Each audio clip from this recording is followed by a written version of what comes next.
আসসালামু আলাইকুম, মিথিলাস ব্লগ থেকে সবাইকে জানাচ্ছি স্বাগতম। তো আজকে আমি তৃতীয়বারের মতো বিরিয়ানি রান্না করতেছি। তো সেই ভিডিও নিয়ে হাজির হয়ে গেলাম আপনাদের সকলের সামনে। প্রথমবারের ভিডিও কিন্তু আমি আপলোড করেছিলাম, তো দ্বিতীয়বারেরটা মেবি আপলোড করা হয়নি, আর এই তৃতীয়বার থার্ড টাইম হচ্ছে আমি আজকে বিরিয়ানি রান্না করব। তো বিরিয়ানি রান্নার জন্য প্রথমে আমি কিছু পেঁয়াজ ভেজে নিলাম, সেখান থেকে আমি অর্ধেক পেঁয়াজ তুলে নিলাম, এটা একদম এট লাস্টে দেওয়ার জন্য। তারপর বাকি পেঁয়াজের মধ্যে আমি 1 কেজি পরিমাণে মাংস দিয়ে নিলাম, আর এখানে আমি রাঁধুনি আর কি রেডি মিক্স যে বিরিয়ানি মশলাটা সেটা নিয়েছি।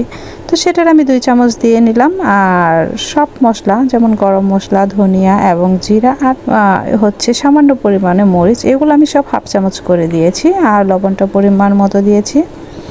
আর এখানে 2 চামচের মতন আদা এবং রসুন পেস্ট একসাথে মিক্স করা, যার কারণে আমি 2 চামচ দিয়ে নিয়েছি। দেন হচ্ছে আমি মাংসটাকে একটু নেড়ে চেড়ে সুন্দর করে মিশিয়ে নেব, তারপরে সামান্য কিছু টাইম আমি এটাকে কষিয়ে নেব। দেন হচ্ছে আমি হাফ কাপের মতো তরল দুধ দিয়ে নিচ্ছি। আমি হচ্ছে এটা 1 কেজি গরু মাংস এবং হাফ কেজি পোলা চাল দিয়ে এই বিরিয়ানিটা রান্না করব। আসলে বিরিয়ানি রান্নাটা আমি আগে একদমই পারতাম না, কিন্তু রাঁধুনি রেডি মিক্স বিরিয়ানি মশলাটার জন্য আমি এখন কিন্তু খুব সহজে বিরিয়ানি রান্না করতে পারি, আর আলহামদুলিল্লাহ মোটামুটি মজাই হয়।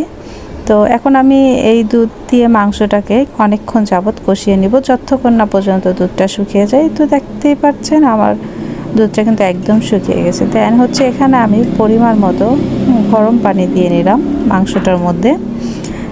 অতটুকু পরিমাণে দিলাম যাতে মাংসটা একদম সিদ্ধ হয়ে নরম হয়ে যায়, যেহেতু আমার বাচ্চা নরম না হলে খেতে পারে না, যার কারণে হচ্ছে আমি এটা পরিমাণ মতো গরম পানি দিলাম। আর একটা প্যানের মধ্যে আমি কিছু তেল দিয়ে আলু ভেজে নিচ্ছি, যেহেতু আমি বিরিয়ানিতে আলু দেবো। আলুটা আমার বিরিয়ানির মধ্যে থেকে আলুটা খেতে কিন্তু আমার ভীষণ পছন্দ, যার কারণে হচ্ছে আমি অল্প আঁচ দিয়ে সুন্দর করে আলুটাকে একদম ভেজে নিলাম। দেন হচ্ছে আমি আরেকটি কড়াইতে তেল দিলাম, এবং তেলের মধ্যে এখানে হাফ চামচের মতো আমি ঘি দিলাম। ঘিয়ের মধ্যে আমি হাফ কেজি পোলাও চালটাকে ভাজা ভাজা করে নিব। তো এই তো ভাজা ভাজার পরে আমি হাফ কেজি চালের জন্য 1 কেজি গরম পানি দিয়েছি। আমি চালটার মধ্যে কিন্তু ফুটন্ত গরম পানিটা দিয়েছি।